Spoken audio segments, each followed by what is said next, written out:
विद्यार्थी गुणवत्ता यादीत आलेत, काही विद्यार्थी नवोदयला आहेत. त्या अनुभव पाहता मला आपल्या तालुक्याचे गट शिक्षण अधिकारी सामलेती मॅडम यांनी मला त्यावेळेस विनंती केली आणि त्या विनंतीचा आपण एक लक्षात घेऊन मी हा तुमच्यासमोर सादर करण्यासाठी या ठिकाणी जवळपास मला वाटतं 3 दिवसापासून आपण 2017 साली झालेल्या शिष्यवृत्ती परीक्षेचा आढावा घेत आहोत. कारण दरवर्षी पेपर अतिशय आपण जो म्हणतो ना, काठिण्य पातळी वाढत वाढत चाललेली आहे. कारण त्यांना मेरिट लावणं असेल किंवा त्या प्रत्येकाचा तो आता ग्रामीण भाग असेल, शहरी भाग आहे, हा सर्वांचा विचार करत तो चालू असतो. हा जो कार्यक्रम चालू आहे, यामध्ये दरवर्षी काहीतरी काठिण्य पातळी वाढत वाढत जाणारच आहे. आणि तिचा विचार करता आपलीही मुलं त्या स्पर्धेत टिकावी, हा आपल्या झेडपीचा उपक्रम आहे. ज्याप्रमाणे आपण पश्चिम महाराष्ट्र पाहतो, कोकण पाहतो, यांची मुलं गुणवत्ता यादीत किंवा राज्य यादीत कायम पुढे असतात.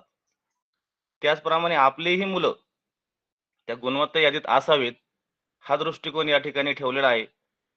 त्यासाठीच हा उपक्रम आपण या ठिकाणी राबवत आहोत. ज्यावेळेस ज्यावेळेस हा उपक्रम सुरू झाला, जवळपास 2-3 वर्षापासून हा ऑनलाईन तासिकेचा उपक्रम चालू आहे. जिल्हाभरातले असन किंवा बाहेर जिल्ह्यातली काही आपण तज्ञ मंडळी त्यावेळेस बोलावली होती. आज मला माझ्याकडं 2017 सालचा पेपर 2 आपण सुरुवात करतो. मला वाटतं पेपर 1 आपला सोडवून झालेला आहे.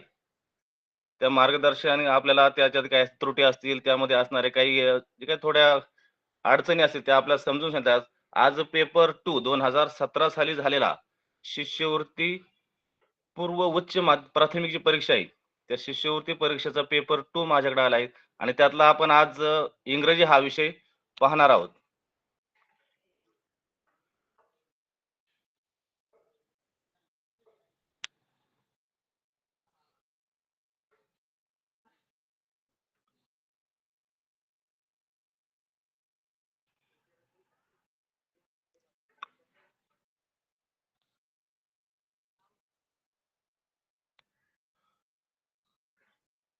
या ठिकाणी मी आपल्या समोर जो काही 2017 साली झालेला पेपर स्क्रीन शेअर करत आहोत.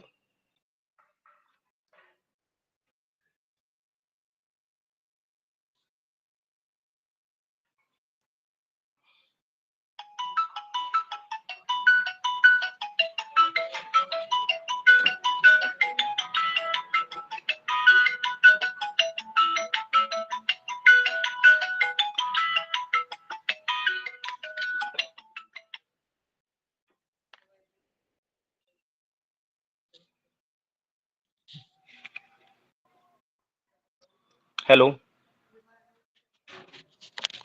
आवाज येतो सर?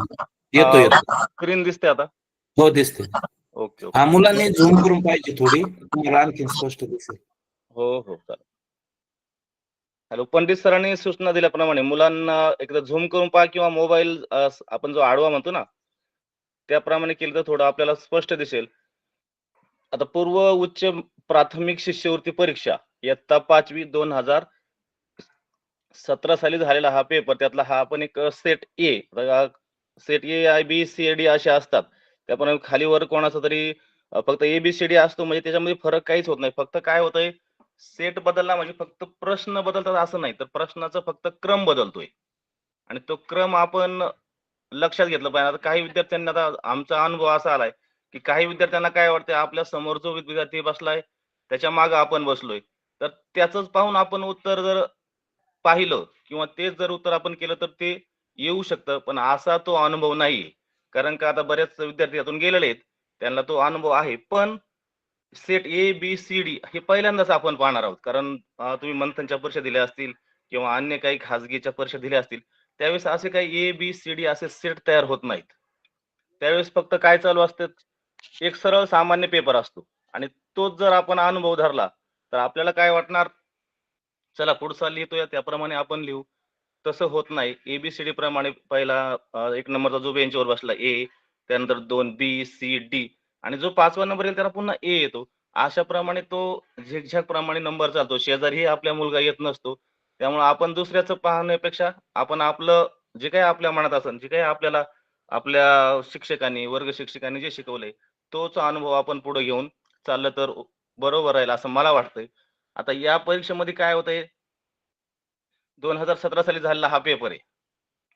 त्यावेळेसची गुणवत्ता थोडी कमी असेल, पण आता सध्या म्हणजे आपण जे म्हणतो ना कॉम्पिटिशन हे वाढत चाललेलं आहे.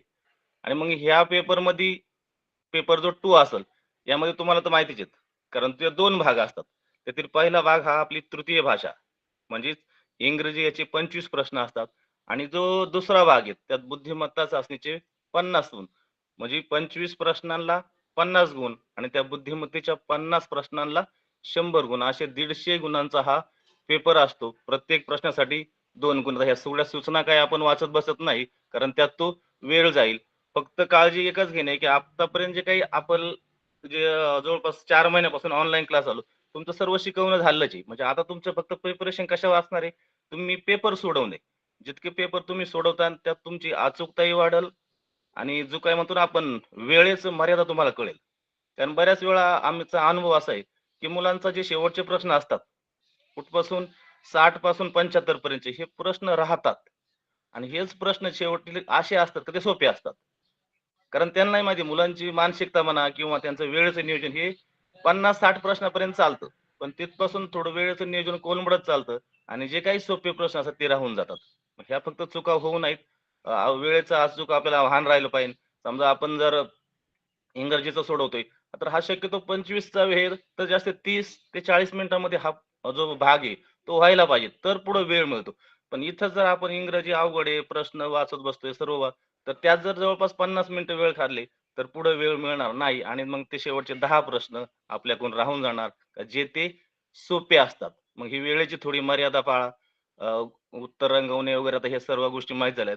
आपण डायरेक्ट आता पेपर त्यावेळेच्या पेपरकडे जाऊ. आता इथं बघा प्रश्न पहिला, हा जो काय येतोय उतारा येतोय. काय येतोय आपल्याला एक उतारा. आता याच्यामध्ये सर्वात महत्त्वाचं काय तर प्रथम आपण एक उतारा हा वाचून घेतला पाहिजे. उतारा वाचल्यानंतर त्याखाली जे काही प्रश्न असतील, ते सुद्धा एकदा आपण वाचून घ्यावेत. कारण काय होतंय फक्त उतारा वाचला पण त्यावेळेस त्या उतार्यात नेमकं काय म्हणायचंय किंवा उतार्यात कोणता प्रश्न आहे तो कळत नाही आणि आपण डायरेक्ट उतारा न वाचता प्रश्न वाचतात. उतारा वाचावा, त्याच्यानंतर पुन्हा एकदा प्रश्न वाचावे. त्यामुळे आता सध्या मी एक उतारा वाचतो पहा, जो वर प्रश्न आहे पहा. आता क्वेश्चन 1, 2 नंबर 3 पर्यंत कितीपर्यंत प्रश्न आहेत आपल्याला? 3 पर्यंत 1 टू 3 उतार्यावर कधी-कधी 2, कधी-कधी 3 असे प्रश्न येतात आणि हा उतारा सामान्यतः आहे ना तुमच्या परिचयाचे शब्द असतील किंवा तुमच्या आतापर्यंतच्या 1 ते 4 पर्यंत गेलेले शब्द तुमच्या यातून उताऱ्यातून असणार आहेत. एकदम असे कधी नवीनच पाहिलेले असे काही शब्द यात सहसा येत नाही आणि हा उतारा मला वाटतं 30 ते 40 शब्दापर्यंतचा असतो. जास्त मोठा उतारा येत नाही. म्हणजे तो 3 ते 4 ओळीचा होईल म्हणजे 30 ते 35 शब्द, 40 शब्द जास्तीत जास्त. तो उतारा एकदा वाचणं त्याचा जो प्रश्न आहे पहा पहिला तर त्यांनी काय म्हणतंय पहा, read the passage carefully and answer the following questions. मी खाली उतारा वाचतोय पहा. Vidyavardhani high school got the sports championship this year. The students were the topper in Kho-Kho, cricket, athletics, and football. They also lift the swimming trophy. City High School were runner-up. They lost the championship by 2 marks. हा जो उतारा एकदा वाचला आपण, एकदा उतारा वाचून घेतला, त्याचसोबत प्रश्न खाली वाचून घ्यायचे. पर्याय वाचण्याची त्यावेळेची गरज नाही समजा. तो पहिला प्रश्न पहा त्यात काय म्हणतोय पहा. How many sports are mention in the above passage. आता ज्यावेळेस हा प्रश्न वाचतो, त्यावेळेस प्रश्नातलं जे काही आता तुम्ही पहा, तुम्ही जे पाहतात 4थी 5वी पासून 5वीला म्हणा, 3रीला, 4थीला काही जे शब्द आहे पहा चूज, हाऊ, फाइंड, नंतर अरेंज, नंतर काहीतरी फॉलोविंग असे शब्द पुन्हा ते येत राहतात. ते काही स्पेलिंग पाठ करणं बसण्याचं माहिती नाही. त्यातून तो अर्थ पटकन आपल्याला कळला पाहिजे. हाऊ मेनी हा जो मी ज्याला अंडरलाईन केली पहा, हाऊ मेनी याच्यावरूनच कळतं किती. या शब्दाचा अर्थ काय होतोय किती आणि पुढे शब्द आहे स्पोर्ट्स. स्पोर्ट्स म्हणजे काय? खेळ आणि पुढचा शब्द are mention in the above. Above म्हणजे वरच्या उतार्यात किती खेळांचा उल्लेख आलेला आहे. आता जर पुन्हा जर आपण त्या उतार्याकडे जर वर गेलो तर उतार्यामध्ये सुरुवातीला आपल्याला कुठं खो खो दिसते, एक एक खो खो एक, त्यानंतर क्रिकेट, ऍथलेटिक्स, फुटबॉल आणि त्याच्या पुढे एक स्विमिंग. आता काय होतं पहा, ज्यावेळेस सरळ आपण पाहत चालतो आपल्याला ते 4 दिसतात, पण शेवटचा जो 5वा पर्याय आहे, जो 5वा खेळ आहे तो दिसत नाही. मग आता जर पुन्हा आपण प्रश्न आला तर काय दिसतंय, how many sports are mention in the above passage. काय वाटत असेल याला? तुम्ही तुमचं कमेंट मध्ये किंवा म्हणजे रेज करून तुम्ही तुमचं उत्तर 1, 2 काय असेल ते पर्याय लिहू शकता. बऱ्याच विद्यार्थ्यांना याचं उत्तर येईल, पण आता याचं एकच काळजी, इंग्रजीमध्ये एकच काळजी घ्यावी लागते का तो प्रश्न आपल्याला कळला पाहिजे. त्यासाठी आपलं वाचन असावं. 3री, 4थी, 5वी जर पुस्तक आपण जर वाचू शकत असेल आणि त्याचा अर्थ जर आपल्याला थोडा अर्थ पूर्ण कळावा अशी तुमची, कारण 5वीची माणसे तुमची हे समजा एवढी अपेक्षा नाही. पण हाऊ मेनी किती आणि स्पोर्ट्स किती स्पोर्ट्सचा उल्लेख आलाय. आता जवळपास तुम्ही जर पुस्तकं जर पाहिले तर बऱ्याच पुस्तकामध्ये आपल्या खेळांचे नाव येतात पहा. मग इथं kho kho, cricket, athletics, football आणि स्विमिंग. तर किती खेळांचे नाव आलेत? 1, 2, 3, 4 आणि 5. मग 5. तर 5 हे उत्तर किती नंबरला आहे? 3 नंबर. म्हणजे पर्याय कोणता आलाय? 3. आणि मग त्या ठिकाणी तो जाऊन आपण त्या जी उत्तरपत्रिका असेल त्यातून तो पहिल्या प्रश्नाचा 3रा क्रमांक आपण काय केला पाहिजे? रंगवला पाहिजे. रंगवताना एक काळजी घेणे, पूर्ण गोल रंगवणे, अर्धवट गोल न रंगवणे, ही काळजी घेत राहणे. त्यानंतर दुसरा प्रश्न पाहू आपण पटकन. Find the opposite word the lost. आता अपोजिट वर आपल्याला जवळपास पुस्तकामध्ये आहेत पहा. 3री पासून ज्या पुस्तकामध्ये आपण चित्रसहित दिलेले आहेत. काही नसतीलही, पण तुम्ही जर ज्यावेळेस आता समजा आपण 5वीचा अभ्यास करतोय, त्यामुळे आपल्या पुस्तकात असेल किंवा 9वीच्या पुस्तकात तुम्ही अभ्यास करत असाल किंवा इतर काही खाजगी पुस्तकांचा, तर त्यात अपोजिट वर्डचे बरेच जे म्हणतो ना आपण यादी दिलेली, ती थोडं आपल्याला पाठ करणं गरजेचं आहे. आता कारण आपण पाठांतर हा विषय सध्या वाटतंय का पाठांतर नाही पाहिजे. पण काही शब्द थोडेफार आपण पाठांतर केले तर आपली जी काही म्हणतो ना पटकन अचूकता आणि वेळ पटकन होऊन जातं. आता लॉस्ट हा शब्द ऐकल्याबरोबर आपल्याला कळणार आहे का लॉस्टचा अर्थ वर सुद्धा आलेला आहे पहा. शेवटला कुठं आलाय?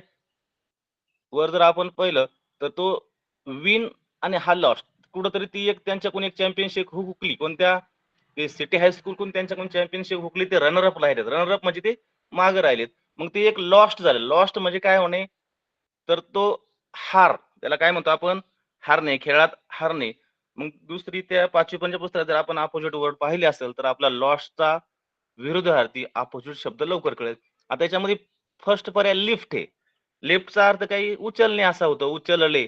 2 नंबरला ओन, जिंकलोय. 3 नंबरला गेन, मिळवणे, काहीतरी मिळवलंय. आणि शेवटला फूट. फूटचा तर काय आपला तर बॉडी पार्ट, याचा तर काही अर्थच नाही. म्हणजे इथं उत्तर कोणतं येऊ शकतंय? पर्याय क्रमांक 2 काय? ओन. त्यानंतर 3रा प्रश्न फक्त त्यांनी काय केले, तर ते म्हणतो ना आपण त्याला विशेषण लावलं ते फ्रेंड्सचं फ्रेंडशिप. मग पुढं आलाय काय? प्रश्नचिन्ह आणि चॅम्पियनशिप. तर हा एकदम आता काही प्रश्न सोपे असतात, काही थोडे अवघड म्हणजे आपल्याला टाकणार. हा सोपा प्रश्न आला. फ्रेंडचा फ्रेंडशिप, तर चॅम्पियनशिपसाठी काय वापरलं जाईल? तर खाली एकदम असा तो सोपा असा प्रश्न आहे. त्यात काही म्हणजे जास्त वाचण्याचीही गरज नाही. तो डायरेक्ट काय होईल? चॅम्पियनचा चॅम्पियनशिप. पर्याय क्रमांक काय येईल त्याचा? 4 येईल. त्यानंतर आपण पुढे जाऊ पहा. 4था प्रश्न. एकदा तुम्हीही वाचण्याचा प्रयत्न करा. कारण स्वतःही वाचण्याचा प्रयत्न केला तर थोडंफार आपलं अंतर कळतं. सर्वांना दिसतंय? स्क्रीन दिसत असेल. यातला 4था प्रश्न पहा. मी वाचतोय पुन्हा एकदा. Read the following sentence. साधे शब्द आले तर पुन्हा पुन्हा. रीड, वाचणे, फॉलोइंग, खालील सेंटेन्स, वाक्य. चूज. आता हा पुन्हा आपण चूज, चूज, चूज हा खूप वेळा येणारा शब्द आहे पहा. त्यामुळे तो अ, समजलं पाहिजे. चूज म्हणजे निवडणे. One the correct option which has a proper position of comma. आता हा प्रश्न कशामधली आलाय बरं? तर याचा जर तुम्ही विचार केला तर तो आपल्याला जे काही पंक्च्युएशन मार्क आहेत बघा. तर पंक्च्युएशन मार्क मध्ये ज्यावेळेस आपण जातो त्यावेळेस जे प्रॉपर पोझिशन पहा, कॉमा असन, क्वेश्चन मार्क असन, फुल स्टॉप असन, सेमिकोलन असन, एक्सक्लेमेटर असन, अपॉस्ट्रोफी असन, ही जी काही त्यातले पार्ट आहेत ते आपल्याला कळतंय. कॉमा हा कधी देतोय आपण? कॉमा देण्याची एकतर 2-3 शब्द एकत्र येतात त्यांना वेगळं करण्यासाठी. त्यानंतर कधी 2 वाक्य वेगळं करण्यासाठी आपण हे करतोय. जे म्हणतो आपण पॉज घेणे. पॉज घेऊन म्हणजे काही एकच पूर्ण वाक्य नाही. तर खालचे वाक्यावले पहा, चारही वाक्य एकच आहेत. चारही वाक्यात काहीही फरक नाही. फक्त पॉज देण्याचा त्यांनी काय केलंय फक्त तेवढा फक्त फरक केलाय. आता पहिलं वाक्य वाचतोय पहा मी. If we go deep down. Down पर्यंत येऊन त्यांनी काय केलंय? डाउन पर्यंत असे आलेत पहा ते आणि तिथं जाऊन त्यांनी कॉमा दिलाय. In the ocean there is no sunlight. त्यानंतर दुसरा, if we go deep down in the ocean there is no sunlight. तिसऱ्यामध्ये, if we go deep down in the ocean there is no sunlight. आणि चौथा पर्याय, if we go deep down in the ocean there is no sunlight. आता मी जे pause घेतले पहा, थांबण्याचं ठिकाण. आता या दोन वाक्य जोडलेत. दोन वाक्य जोडलेत. पहिल्या वाक्याचा जर अर्थ घेतला तर आपण वी गो डीप डाऊन म्हणजे आपण खूप खाली गेलो. पण कुठे गेलो हेचा अर्थ दिला नाही त्यांनी. इन द ओशियन पुढे म्हणले आणि in the ocean there is no light. म्हणजे तो अर्थ पुढच्या वाक्याशी जुळत नाही. तुम्ही डीप गेले कुठे हाच शब्द त्यांनी तो पूर्ण नाही केला. मग तो पूर्ण कुठे होतंय? आता हे सुद्धा मला वाटतं हा आपल्या पुस्तकाच्या बाहेरचा काही भाग नाही. 4थी किंवा 5वी मधलाच हा हे आपल्याच पुस्तकामधला हा एक उतार्यातलाच एक काय आलेली आहे. हा जो सेंटेन्स आहे तो उतार्यामधला आहे. मग याच्यामध्ये पर्याय कुठं योग्य वाटतो आपल्याला? 2 नंबरचा पर्याय. काय? If we go deep down in the ocean there is no sunlight. आता काय एवढंच जरी नाही कळलं तर शेवटचा एक तुम्ही 2-3 नंबरचा पर्याय पहा बरं. इफ वी गो लगेच कॉमा दिलाय.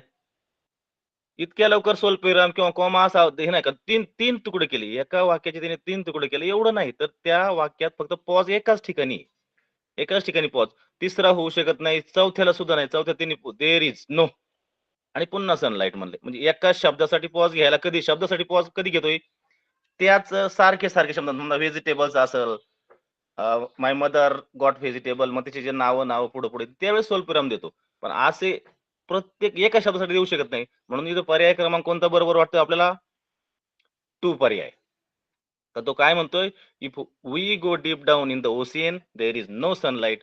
2 वाक्यात पॉज घेतला आणि तो पॉज म्हणजेच काय त्यांनी तिथे घेतला? कारण 2 वाक्य वेगळे करायचे होते. एकच आहे मोठं पण थोडं थांबून म्हणजे इफ जर तर असं जर झालं तर तसं होत असते. काय?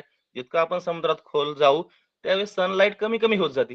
म्हणजे हे 2 वाक्य त्यांनी तिथं जोडण्यासाठी हा पॉज थोडा घेतला. त्यानंतर 5वा प्रश्न आहे पहा, चूज द करेक्ट कंपॅरिझन. आता हे कंपॅरिझन आपल्याला बऱ्याच वेळा आपण पुस्तकात आपल्या याच्यामध्ये होतो पहा, as tall as, as fast as.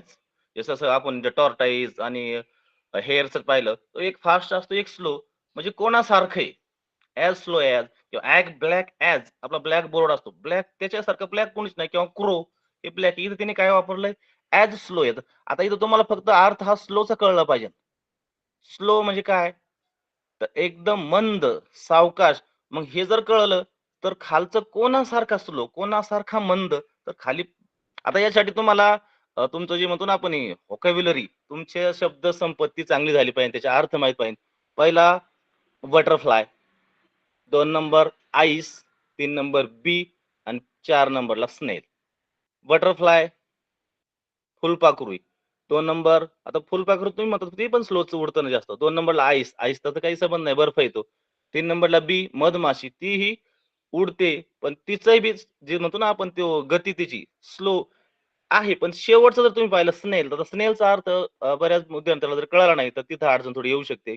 स्नेलचा अर्थ होतोय गोगलगाय. गोगलगायची जर चाल पाहिली तर एकदम मंद, स्लो ॲज स्नेल.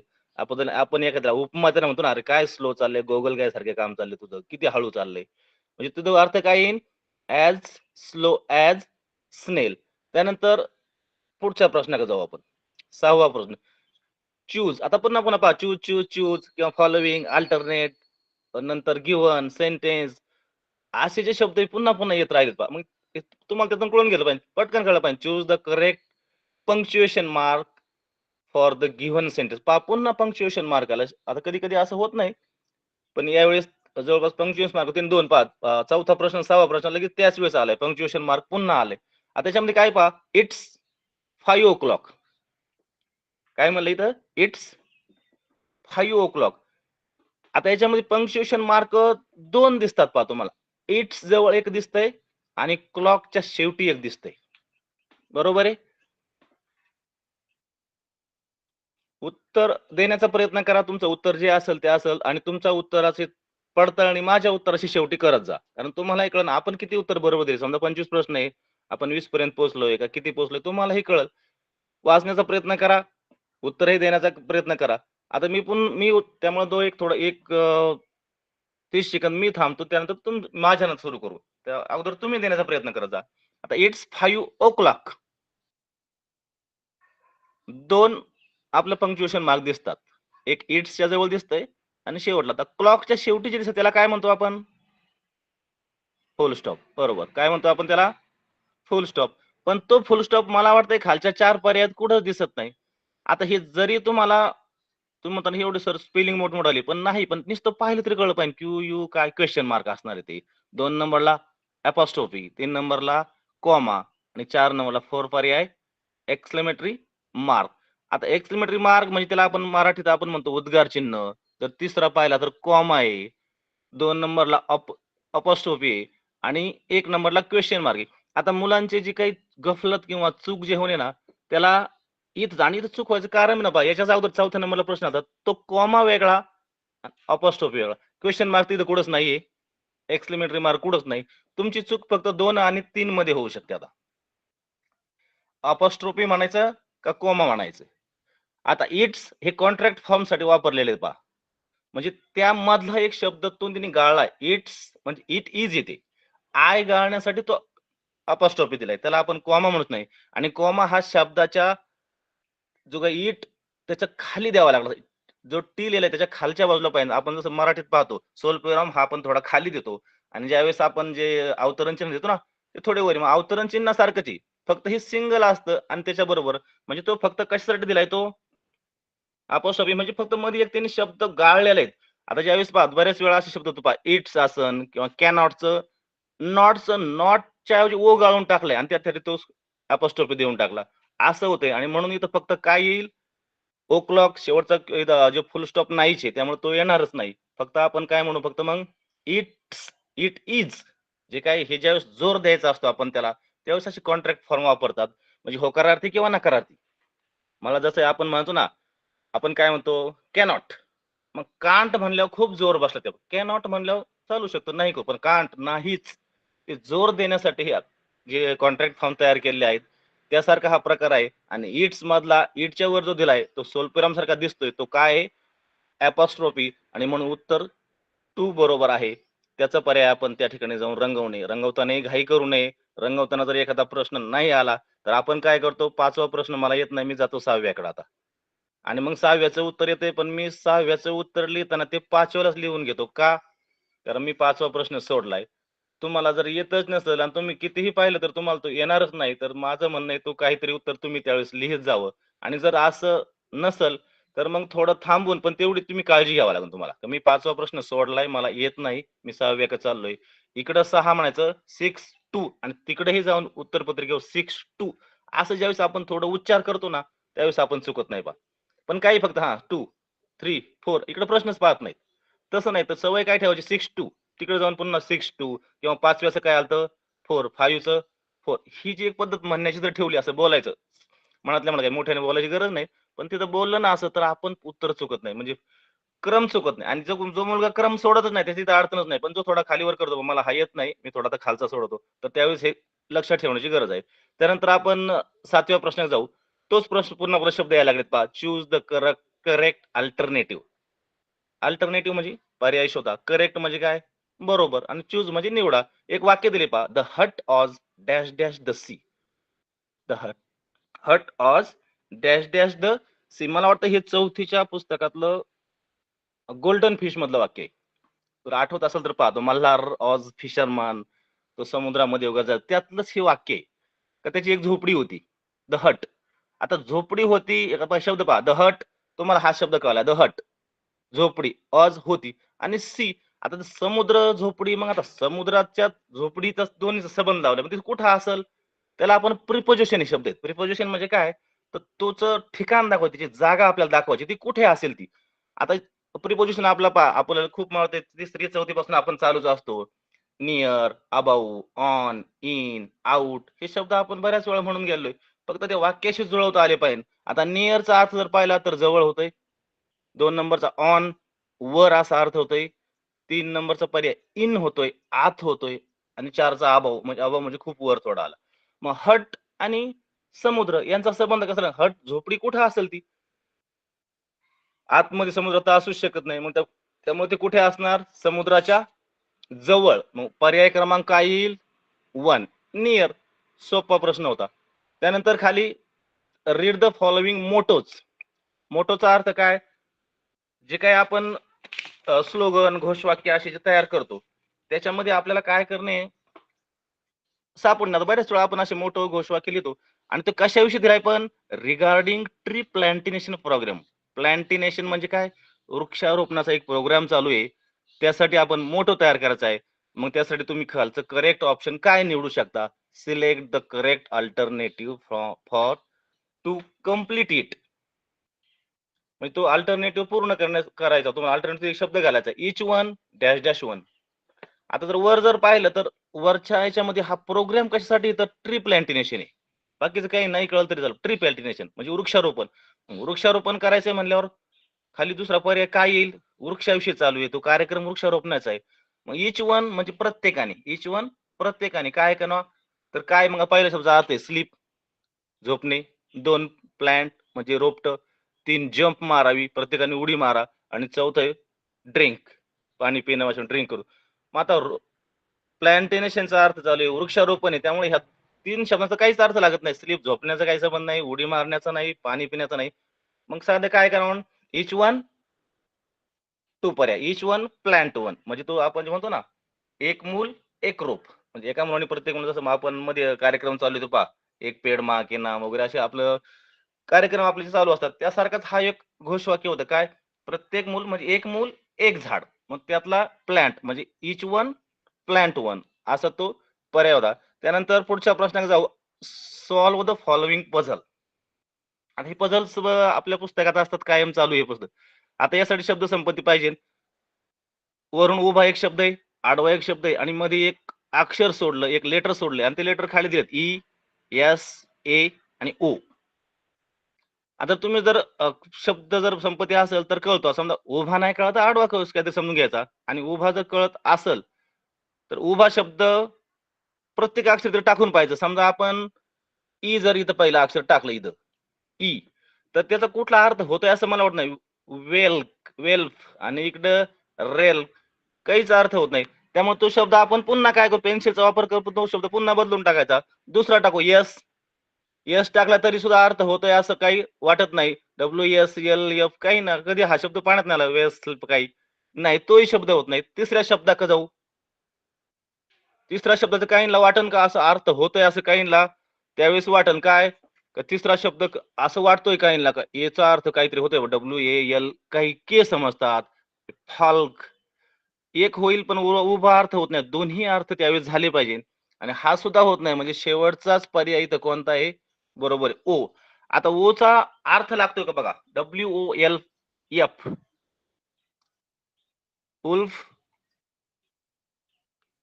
कशाचा आहे हा?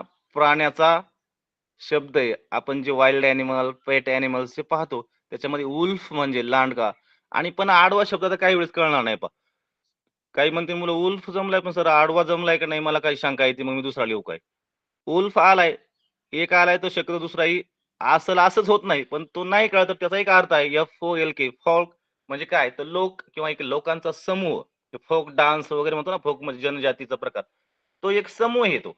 तो समूहासाठी वापरलेला शब्द आहे. म्हणून इथं पर्याय क्रमांक कोणता जमणार आहे? 4 ओ. त्यानंतर खालचा प्रश्न तर काय आता विषयच नाही. हाच प्रश्न म्हणजे एकदम दुसरीचा प्रश्न आहे. Find the hidden letter in the given picture. Picture मध्ये एक सीडी दाखवली. त्या सीडीमध्ये कुठला आकार तुमच्या लेटर्स मधला दिसतोय? त्यामुळे हा प्रश्न एकदम सोपा आहे. हा सहज कोणीही विचार करेल. त्याच्यात आपल्याला के हे अक्षर कुठं दिसत नाही, टी कुठं दिसत नाही, क्यू दिसत नाही. मग पर्याय क्रमांक 1 हे अक्षर पटकन आपल्याला दिसतंय. त्यामुळे अशा प्रश्नात वेळ घालायचा नाही आणि पटकन पुढे निघून जायचं. त्यानंतर 11वा प्रश्न choose the correct living place for pig. Pig living place आलेले आहेत आपल्या मंथनच्या पुस्तकात असेल किंवा आपण जे नवनीतचं होतं त्याच्यामध्ये हे शब्द आलेत.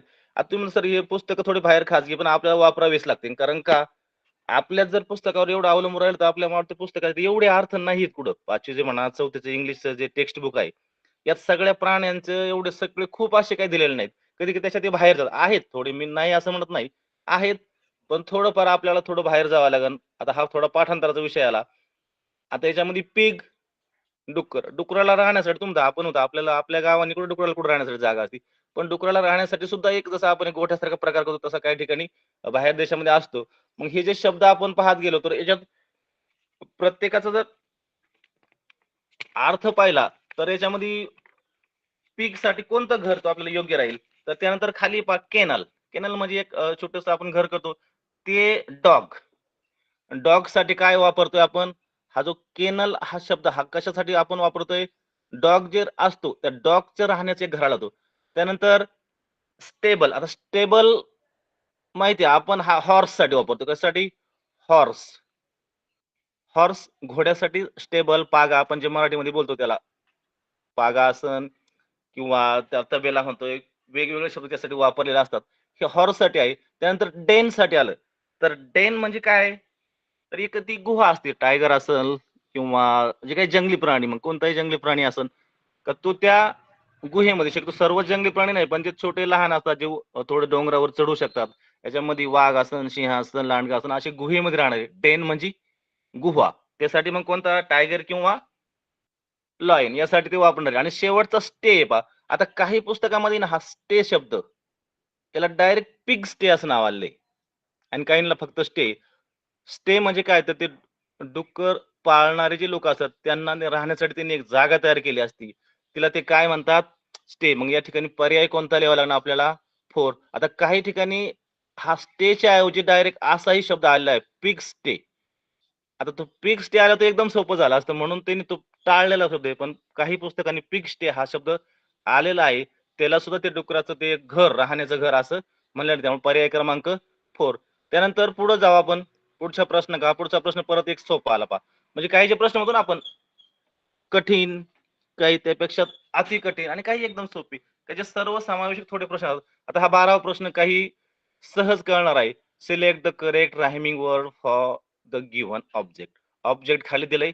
ऑब्जेक्ट काय तो कळलं पाहिजे. ऑब्जेक्टचं नाव आपल्याला माहित झालं पाहिजे. तू जे चित्र काढलं ते कशाचं चित्र आहे? सूर्य, सन. मग त्या सनसाठी रायमिंग वर्ड आपण कोणता? रायमिंग वर्ड म्हणजे आपण जवळपास दुसरीपासून चालू शकतो. सन तर खाली लगेच कळतंय. फन म्हणजे पर्याय क्रमांक 3 आहे. दुसरे तरी पर्याय पाहून घ्यायचे कारण कधी-कधी 1-2 असे दोन्ही पर्याय एकत्र 1 अँड 2 ऑप्शन 2 असं इथे दिलेलं नाही समजा. पण तरी हे दोन्ही पर्याय पाहून घ्या. मॅन, सन, मॅन काही होत नाही. 2 नंबर डेन, सन, डेन नाही होत. 3 नंबर सन, फन होतंय. तरी चौथ्या पर्यायाकडे जायचं. सन, मड उच्चार होत नाही. या दोन्हींचा उच्चारच काय होतं आपल्याला जुळतंय. म्हणजे पर्याय क्रमांक कोणता? 3 हा आपला बरोबर पर्याय असेल. त्यानंतर 13वा प्रश्न choose the mismatch pair of the following. Mismatch pair ह्या पेअर कशाच्या आल्यात खाली? पेअर म्हणजे काय? जोडी. चूज शब्द पुन्हा आला आणि मिसमॅच मॅचच्या विरुद्ध शब्द आला. मॅच मॅच होणे म्हणजे जुळणे. मिसमॅच म्हणजे जुळत नाही म्हणजे योग्य अयोग्य जोडी ओळखा. फॉलोइंग शब्द आला. काही काही शब्द पुन्हा पुन्हा तेच तेच शब्द आहेत आणि तो आता पुन्हा खाली आल्यावर 4 पर्याय पहा. उत्तर थोडा विचार करण्याचा प्रयत्न तुम्हीही करा. आता हे अपोजिट वर्ड आहेत बघा. पर्याय कशामधले आलेत? हे काय असू शकतात? कधी-कधी याच्यामध्ये ते अपोजिट वर्ड टाकतात. कधी कॉन्ट्रॅक्ट फॉर्मच्या जोड्या लावून टाकतात. कधी पेट ॲनिमल किंवा कधी असे वेगवेगळे काहीतरी प्रकार त्यात एकत्र टाकून ते आपला मिसमॅच वेगळं शोधा, ऑड वर्ड शोधा. त्याला दुसरं एक नाव शब्द ऑड वर्ड, मिसमॅच असे शब्द वापरतात. आता मॅन, मेन बरोबर आहे. मॅनचं ज्यावेळेस आपण प्लुरल करतो त्यावेळेस मेन होतं. डिअर, डिअर हे सारखंच राहतं. हरिण, हरिणच. हा शब्द सारखा राहिला. त्यानंतर लिफ, लिप्स लिहिलंय आणि फोरला ऑक्सिन. आता पहिला पर्याय बरोबर आहे. दुसरा पर्याय बरोबर आहे. चौथा पर्यायही बरोबर आहे. तिसऱ्या पर्यायामध्ये लिप्स केलंय. आता बऱ्याच आपल्याला सवय असते. यस लावला म्हणजे तो प्लुरल होऊन जातो. तो अनेक वचनी होतो. पण एफ ज्यावेळेस येतो शेवटी त्याला आपण काय म्हणतो? शब्द बदलतो तो आणि तो काय होतो? LEA VES, एफ निघून जाऊन VES असा तो त्याला शेवटचा जो आपण म्हणतो प्रत्यय लागणं हा प्रकार होतो. जसं वाईफ, वाईव्स असे जे काही प्रकार आहेत त्याच्यामधला हा जो प्रकार आला, त्यामुळे हा लिव्ह, लिव्स हा शब्द एकदम मिसमॅच आहे. म्हणून आपलं उत्तर काय असेल? पर्याय क्रमांक 3. त्यानंतर पुन्हा खाली आले पहा, चौथा प्रश्न 14वा. परमिशन आले पहा. Select the correct option. The seeking permission. Permission हा शब्द कळला, संपला आपला. फक्त खाली परमिशन साठी तुम्ही काय होता, आता बऱ्याच वेळा आपण वर्गात येता जाता शब्द वापरतो. May I go to toilet, may I come in sir, हा तिथे वापरतो. आणि त्यासाठी आपण मग तो परमिशन मागतोय म्हणजे आपण त्याला प्रश्नासारखा वापर करतोय, प्रश्नासारखा विचार करतोय. आणि त्यासाठी मे किंवा कॅन हे शब्द वापरतात, पण तरीही आपण सगळेच पाहतो. आणि परमिशन लवकर कळते सहसा. परमिशन हा शब्द लवकर कळून जातो. आता पहिलं वाक्य बोला, I am going for picnic, मी पिकनिकला चाललोय म्हणतो, म्हणजे काही शब्द संबंध नाही, परमिशन मागण्याची गरज नाही. Can I go for a picnic, त्यांनी परमिशन मागितली बा कोणाला तरी, वडिलांना असन आणखीन कोणाला असन, मी पिकनिक सहलीला जाऊ का? आता ही झाली पाहिजे, लगेच कळलं का तो काय करतोय, परमिशन मागतोय. परमिशन मागतो म्हणजे तो आपल्याला पुढच्याला विनंती करतो, मी असं करू का? किंवा आपल्या वर्गात बी असतो किंवा वर्गात आपण बोलतो, कॅन शब्द वापरला, हे करू का?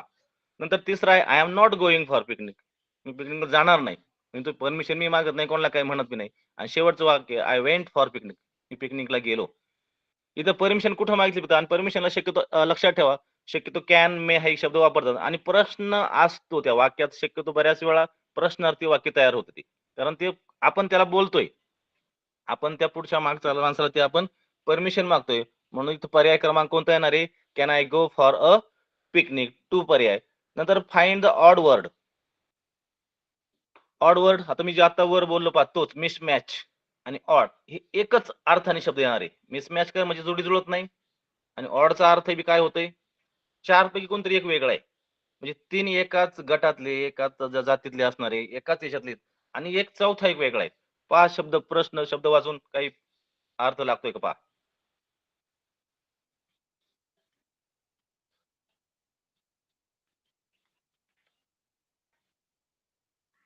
ओके, पहिला त्यातला शब्द काय आलाय?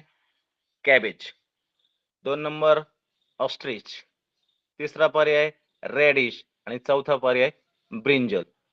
आता जर आपल्या पुस्तकात बी बऱ्याच वेळा हे शब्द येऊन गेलेत पहा, म्हणजे हे कुठल्या तरी एका गटातले 3 शब्द एक वेगळा आहे. कॅबेज, रेडिश आणि ब्रिंजल हे कुठल्या गटातील आलेत? व्हेजिटेबल्स, कोबी, मुळा आणि ब्रिंजल म्हणजे वांगी. त्यानंतर 2 नंबर जो पर्याय ऑस्ट्रिच, याचा काही संबंध नाही. हे भाज्यांचे आहेत आणि तो डायरेक्ट काय आहेत? पक्षी. ऑस्ट्रिच म्हणजे काय? शहामृग. हा शहामृग आणि ही भागी, म्हणजे यांचा काही संबंध नाही. म्हणजे त्यात मिसमॅच कोण झाला किंवा ऑड वर्ड कोण झाला? ऑस्ट्रिच. म्हणून त्याला 2 नंबर पर्याय आपण करायचा आणि पटकन पुढे निघून जायचं. 16वा प्रश्न आहे, fill in the blank using the correct article. आता मी जवळपास हा तास घेतोय, मला 1 तास लागतो. 1 तास आपल्याला एवढा वेळ नाहीये. तिथं आपल्याला जास्त 25 प्रश्न आहे, म्हणजे बस 30 मिनिटं 35 मिनिटं, त्याच्यापेक्षा जास्त नाही जाऊ शकत. त्याच्यापेक्षा जास्त चालले तर तुमचा टाइम पुढं कमी होणार का? जो जो सोपा आहे पुढं आपला. कारण कसं, आता इंग्रजी ही आपली तृतीय भाषा आहे. काहींना थोडं जे वाचन ज्यांचं असतं त्यांना लवकर उमगते, काहींना थोडा वेळ लागतो. त्यामुळे जे येईल ते सोडून आपलं पटपण पुढे निघून जाणे. 16वा प्रश्न पहा, fill in the blank using the correct article. आले शब्द करेक्ट, फिल, पुन्हा आर्टिकल वापरा पहा. याच्या अगोदर बी आलता एक पहा, पुन्हा तो शब्द आला. Neha saw dash dash elephant in zoo. Article म्हणजे उपपद, ए, एन आणि द. हे जे उपपद वापरण्यात खूप काही असे नियम आहेत. पण इथं जर आर्टिकल्स जो काही नाऊन आहे त्याच्या अगोदर येतं, प्री म्हणजे अगोदर येणारा. इथं जर तुम्ही शब्द जर पाहिला तर हा एलिफंट शब्द आहे. एलिफंट शब्दाचा सुरुवात ही ई न झाली. जे आपले ऑवेल्स आहेत त्याला आपण स्वर म्हणतो. ए, ई, आय, ओ असे शब्द आहे पहा. ए, ई, आय, ओ आणि यू या जर शब्दांनी सुरुवात होत असेल, हे जे 5 स्वर आहेत त्याला ऑवेल्स इंग्रजीमध्ये म्हणतो. या शब्दांनी जर तो, या अक्षरांनी, सॉरी या लेटरनी जर तो शब्द सुरू होत असेल, त्याचं सुरुवातीचं अक्षर असेल, तर त्यापूर्वी एन हा शब्द वापरणे. आता फक्त सुरू होणं एवढंच नाही तर त्याचा उच्चारही याचप्रमाणे झाला पाहिजे. कधी-कधी असं होत नाही. त्याला इंग्रजीमध्ये आता इंग्रजी भाषा अशी अपवाद बी आहेत. पण एलिफंट इथं अपवाद नाही समजा पहा. एलिफंट त्याचा उच्चार पहा ई होतो पहा. याचा उच्चार ए, ई, आय, ओ, यू स्वर. व्हॉवेल्स कंठातून उच्चार होतो. त्याला कुठलाही अडथळा वर जीभ किंवा दाताचा, ओठांचा होत नाही. साधा उच्चार कंठातून ए, ई, आय, ओ, यू. फक्त तोंडाची हालचाल थोडी वेगळ्या प्रकारे होऊन हे उच्चार आपण करतो. हे व्हॉवेल्स आहेत. व्हॉवेलच्या अगोदर कोणतं उपपद वापरतो आपण? ॲन. कोणतं वापरतोय? An. An elephant, an aeroplane, an apple हे शब्द आपण वापरतो. म्हणजे इथं ई असल्या कारणाने आपण कोणतं उपपद वापरणार? An elephant. ते वाक्य होणार काय? Neha saw an elephant in a zoo. Zoo शब्द येऊन गेलेला आहे. झू म्हणजे प्राणी संग्रहालय. नंतर 17व्या प्रश्नाकडे जाऊ आपण. Read the words in the following diagram. Choose the correct punctuation mark. पुन्हा म्हणतो आज ह्या प्रश्नामध्ये पुन्हा डबल प्रश्न यायला लागलेत आणि काही घटकच सुटलेत पहा. याच्या अगोदर दोनदा आलतं. इथे पुन्हा डबल झाला. पंक्च्युएशन मार्क तिथं आलतं डबल. आता इथं पुन्हा डबल आले पहा. रीड द वर्ड्स खालचे जो डायग्राम दिलाय डायग्रामचा अर्थ म्हणायचा एक आकृती. फॉलोइंग शब्द आला. वर्ड्स, चूज, करेक्ट शब्द पुन्हा पुन्हा तेच फिरतात. आणि हे सगळे शब्द वाचा आणि त्यासाठी कोणतं तुम्ही पंक्च्युएशन मार्क करेक्ट वापरणार. आता यात काय शब्द आहे पहा. हुर्रे, ओ, वाव, ब्राव हा शब्द कधी वापरतो? आपली एक भावना म्हणून झाली. हुर्रे आपण खेळताना वगैरे हुर्रे हा शब्द वापरतो. ब्राव म्हणजे ब्राव, शाबास शाबास, तू तू शूर आहेस. वाव, छान. ओ म्हणजे काहीतरी अचानक झालं. हे जे काय आहेत फुल स्टॉप तर नाहीच आहे. पहिला पर्याय फुल स्टॉप. याला फुल स्टॉप देता येत नसतो. ही भावना आहे आपल्या मनात आली. कोमा तर नाहीच आहे. क्वेश्चन मार्कही होत नाही अशा वेळेस. क्वेश्चनला तर WH क्वेश्चन म्हणतो आपण. हाऊ, व्हॉट, व्हेन, वेअर हे शब्द येतात. म्हणजे ह्या शब्द काय असणार तर एक्सक्लेमेशन म्हणजे ही काय आहेत? उद्गारासाठी वापरल्याचे नाही. उद्गारवाचक जे काही चिन्ह असतात त्यासाठी हे शब्दासाठी हे ते वापरलं असतं. त्यामुळं एक्सक्लेमेशन मार्क या ठिकाणी उत्तर बरोबर होईल. तिसरा पर्याय आपण बरोबर करणे. Choose the correct alternative. आता थोडा इथं प्रश्न अवघड येते बा. इथं थोडा प्रश्न अवघड आलाय. अवघड म्हणजे काय? तरी जर आपले जे इंग्रजी भाषेमध्ये जे 1, 2, 3 आपण जे हे म्हणतो, ते आपल्याला कुठपर्यंत माहिती असते. आपण 1 ला 1 म्हणतो. 10 1 ला आता इंग्रजीमध्ये ज्यावेळेस आपण काही मुलं इंग्लिश मीडियमचे असतील पहा, तर त्याला आपण शब्द वापरतो पहा. 1 म्हणजे काय? युनिट. फक्त एक असलं तर युनिट हा शब्द वापरतोय. नंतर पुढं 10 ला ते 10च म्हणतो. 100 ला आपण 100च शब्द आहे.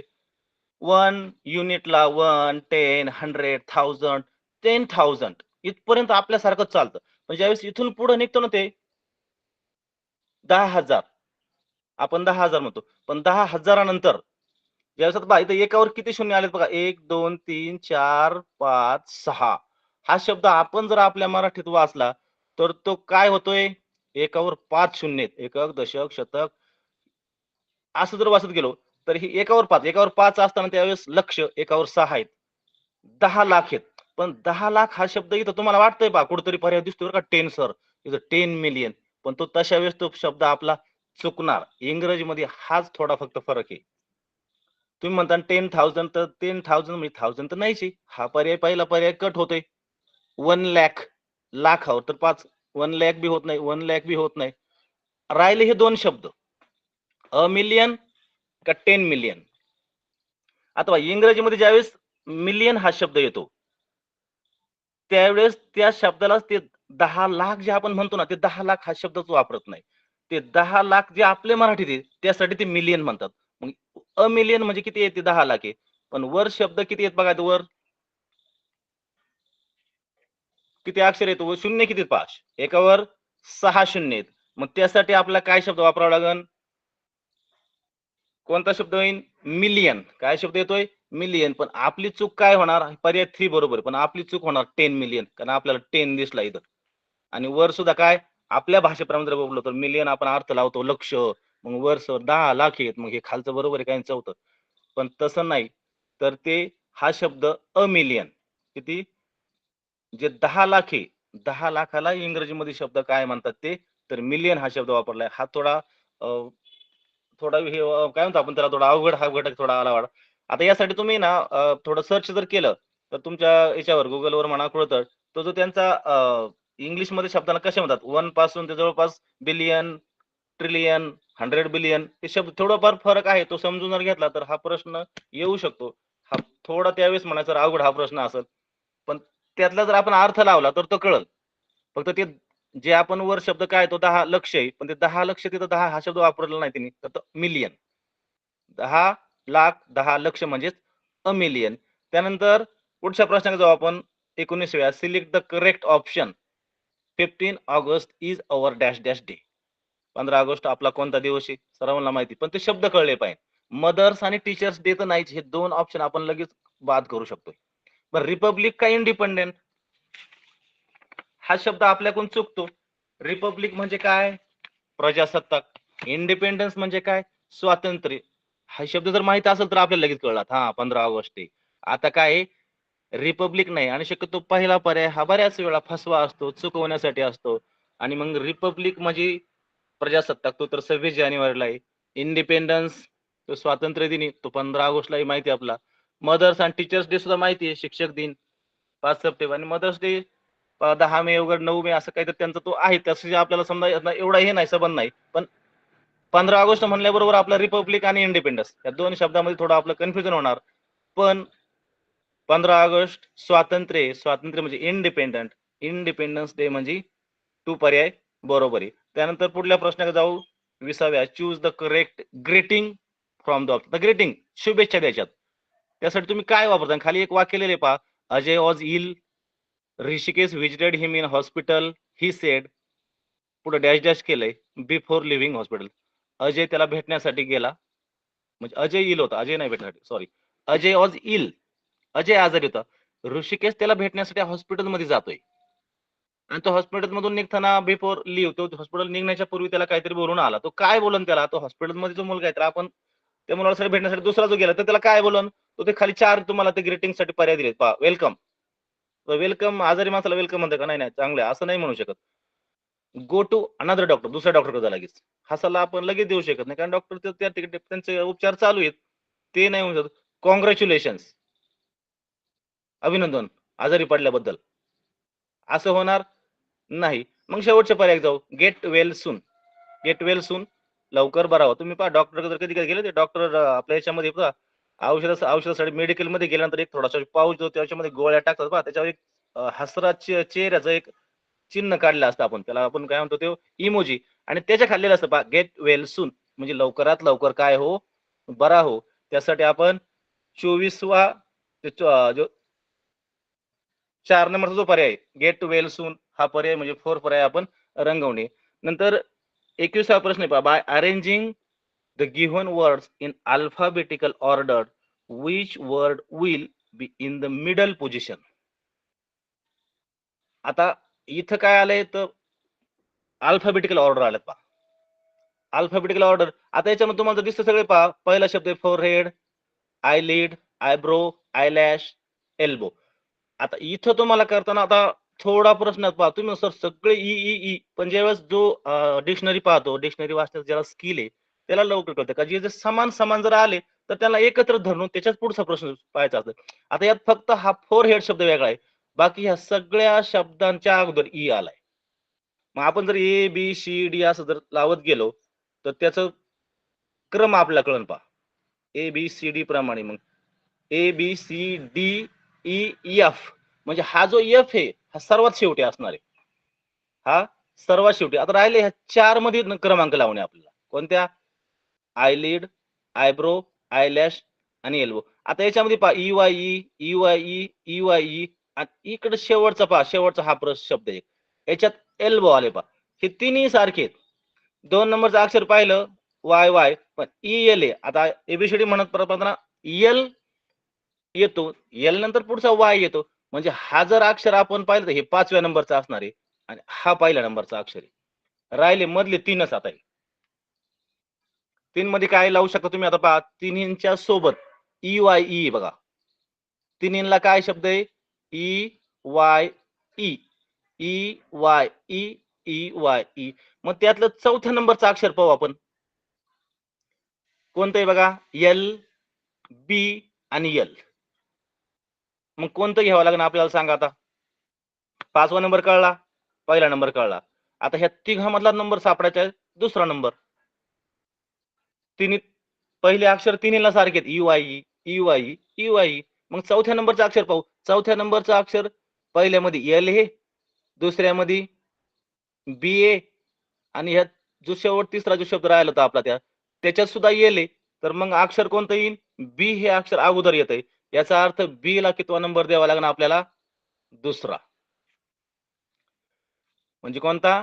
आयब्रो हा शब्द दुसऱ्या नंबरनं. पहिला नंबर सापडला, पहिला आणि पाचवा लवकर सापडला कारण तो पाचवा तर शेवटच होता. दुसरा सापडला आयब्रो. आता सापडायचा आहे त्याच्या पुढला शब्द. आता दोन्हीकडे पहा. आता ह्या दोन्हीत UIE आणि पुढे L आहे परत. मग L नंतर पुढलं अक्षर पाहू. आता तिन्हीत बी सारखं काय झालं? EYL आणि पुढं परत E आलाय. EYE आणि पुढं L हे अक्षर पुन्हा डबल त्याच्यामध्ये आलंय. कोणतं? एक मिनिट सॉरी.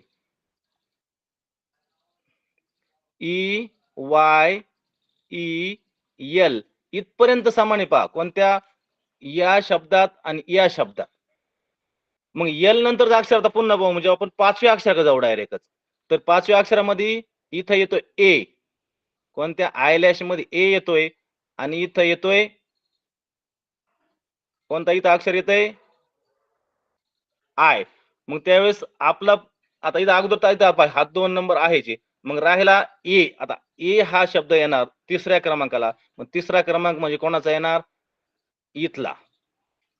म्हणजे 1, 2, 3 आणि I त्याच्या पुढे येणार. तर ABCD च्या नंतर I पुढं म्हणजे हा झाला चौथा क्रमांक. आपण हे क्रमांक लावले 1, 2. आता इथं थोडं अडचण पडते. आपण जरी वहीवर केला प्रयत्न ना तर पटपट लवकर सापडतं आपला. आता इथं त्या स्क्रीनवर शेअर करणं तिथंच लिहिणं टाइम लागला. त्यामुळे हा जर पर्याय क्रमांक लावले आपण 1, 2, 3, 4, 5 लागले आणि तर आयलॅश आणि विचारलं होतं आपल्याला मिडल मध्यभागी. आता मध्यभागी इकडून लावला काय? चढता लावला काय? उतरता लावला काय? मध्यभागी 3च येणार आहे. म्हणजे तिसऱ्या क्रमांकाचं आयलॅश हा पर्याय आपला बरोबर आहे. म्हणजे पर्याय क्रमांक 3 बरोबर आहे. त्यानंतर पुढच्या प्रश्नाकडे जाऊ. Select the correct option.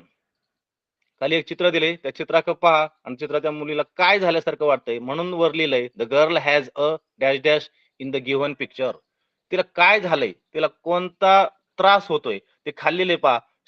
Stomach H मग नंतर हेडेच, कफ अँड कोल्ड आणि फिवर.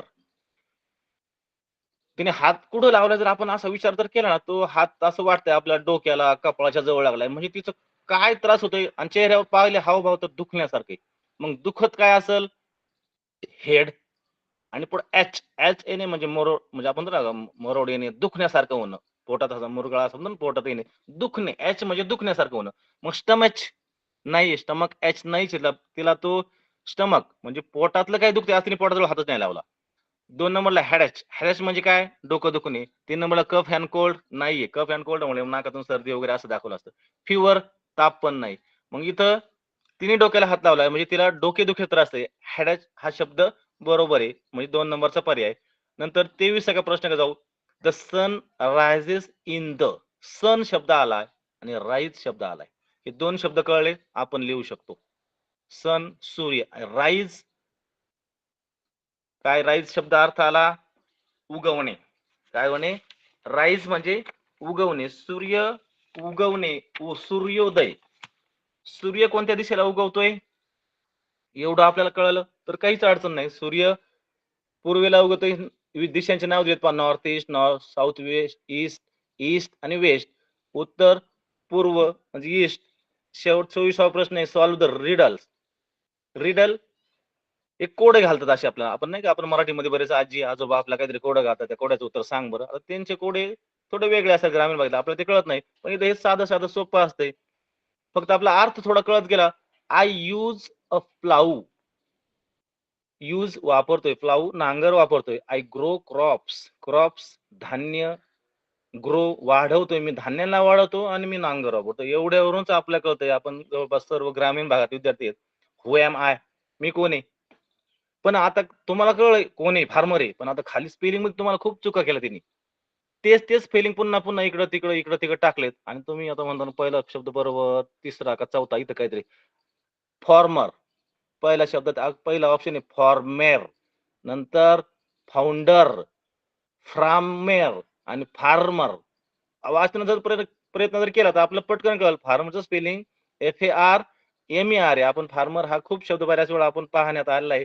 आपल्या पुस्तकात आहे. त्यामुळे फार्मर हा स्पेलिंग आपल्याला कळतंय आणि आपले आई-वडील सुद्धा ग्रामीण भागात असणारे शेतकरी कुटुंब आहे. त्यामुळे हा शब्द आपल्याला पटकन कळतो. राहिला आता आपण सगळ्यात शेवटच्या प्रश्नाकडे जातो. वेळही आपला संपत आलेला आहे. थोडा उलटं मारतो तर जास्त वेळ झालाय. शेवटच्या प्रश्नाकडे जाऊ. Choose the correct contract from for the underline word.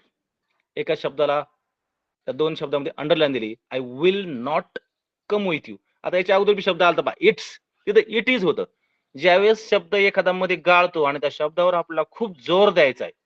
Will नॉटच्या ऐवजी वोंट, विल नॉट. आता विल नॉट असंच राहत नाही बघा. आता बऱ्याच शब्द इट्सचं तुम्ही म्हणले पण इट्स सर इटच राहिलं होतं. इथं विलच राहिला पाहिजे पण नाही होत. विल नॉटचं काय होतं डायरेक्ट वोंट. पण आता वोंट 3 ठिकाणी दिसते वोंट, वोंट, वोंट. म्हणजे विल नॉट हे येत नाही पर्याय हा तुम्हाला कळतोय फक्त. इथं तुमचा घोटाळा होईल आणि ज्यावेळेस शब्द गाळला जातो ना, तर जो शब्द गाळलाय ना, तो शक्यतो त्याच्यामध्ये तो काय होतो, हा अपॉस्ट्रोफी सारखाच आहे. कॉन्ट्रॅक्ट फॉर्म जो वापरतो ना, तो सुद्धा अपॉस्ट्रोफी सारखाच तो कॉमा असतो, पण तो अपॉस्ट्रोफीच्या प्रमाणे वापरला जातो. पहिला शब्द आहे ओंठ, दुसरा आहे ओंठे, तिसरा आहे ओंठे. पण यातला बरोबर कोणता आहे? तर तुम्ही जर पाहिलं तर नॉट शब्द ज्याचा असतो ना नॉट, NOT नॉट, तर नॉट मधला ओ गाळलाय आणि त्या ओच्या ऐवजी अपॉस्ट्रोफी दिलाय. म्हणजे पर्याय क्रमांक कुठं बरोबर येऊ शकतो? नॉट हा शब्द कुठं दिसलो? सगळ्यांच्या NTच्या मध्ये तो एन आणि टीच्या मध्ये अपॉस्ट्रोफी पाहिजे. म्हणजे पर्याय क्रमांक 2 हा बरोबर आहे. अशाच प्रकारे तुम्ही प्रश्नपत्रिका सोडवण्याचा प्रयत्न करा. इथं आता मला समजून सांगण्यामुळे आपला वेळ गेला, पण तिथं हा वेळ तुम्हाला एवढा नाहीये. तुम्हाला जास्तीत जास्त 25 प्रश्न आहे म्हणजे 30 मिनिटं, जास्तीत जास्त झाले तर 35 मिनिटं घेऊ शकता. याच्यापेक्षा जास्त वेळ घेतला तर तुमचे पुढले प्रश्न राहतील. हा जो काही मला सोडवण्याचा हा जो आपली तुम्हाला सांगण्याची ही काही संधी मला जिल्हा परिषदकडून उपलब्ध झाली. मला त्यांचे मी पुन्हा एकदा आभार मानतो आणि या ठिकाणी थांबतो. पंडित सर. धन्यवाद सर. अतिशय छान पद्धतीनं मुलांना आपण इंग्रजी ह्या विषयात प्रश्नपत्रिका जी आहे ती समजावून सांगितली. जिल्हा परिषद शिक्षण विभागाच्या वतीने आपले मनापासून आभार. धन्यवाद सर.